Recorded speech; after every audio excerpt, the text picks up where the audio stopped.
ડીસા ભાજપના સદસ્ય અને પાલિકાના પાણી પુરવઠા ચેરમેન પાણી પુરવઠા એન્જિનિયર સામે ભ્રષ્ટાચારના આક્ષેપ કરી ચીફ ઓફિસરને રજૂઆત કરાઈ। પાણી પુરવઠા એન્જિનિયર કામ ન થયું હોવા છતાં બિલો ઉઘરાવતા હોવાના લગાવ્યા આક્ષેપો।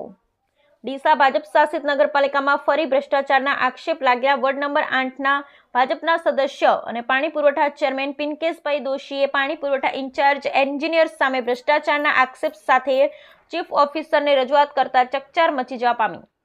ડીસા શહેરમાં છેલ્લા કેટલાક સમયથી પીવાના પાણીની પુકાર પડી રહ્યો છે, જેને લઈ શહેરીજનોમાં ભારે આક્રોશ છવાયો છે। ત્યારે પાણીની વ્યવસ્થા હોવા છતાં શહેરીજનોને પૂરતું પાણી અને સમયસર પાણી મળતું ના હોવાની અનેક વિસ્તારમાં બુમરાણ ઉઠવા પામી રહી છે। જ્યારે પાલિકાના અધિકારી ચૂંટાયેલા સભ્યોની રજૂઆત પણ ધ્યાનમાં લેતા ન હોવાનું જાણવા મળી રહ્યું છે।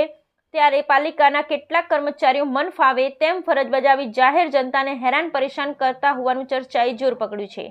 ત્યારે આજે પાણી પુરવઠા ચેરમેન પિનકેશભાઈ દોશી રાજીનામું આપવાની સોશિયલ મીડિયામાં મેસેજ વાયરલ થતા શહેરમાં ચર્ચા ટોપ ઇન ટાઉન મુદ્દો બની ગયો હતો। ત્યારે ડીસા પાણી પુરવઠા વિભાગના ચેરમેન પિનકેશ દોશી આજે આક્રમક મૂડમાં આવી પાલિકા કચેરી ખાતે ચીફ ઓફિસરને રજૂઆત કરાઈ હતી અને જણાવ્યું હતું કે ઇન્ચાર્જ પાણી પુરવઠા ચેરમેન એન્જિનિયર સુરેશ જાદવ ખોટા બિલો ઉઘારી ભ્રષ્ટાચાર આચરતા હોવાના આક્ષેપ લગાવ્યા હતા અને પાણી પુરવઠા એન્જિનિયર શહેરમાં ઊભી થયેલ પીવાના પાણીની સમસ્યાને લઈને કોઈ ગંભીરતા લેતા ન હોવાથી ચીફ ઓફિસરે રજૂઆત કરવામાં આવી હતી।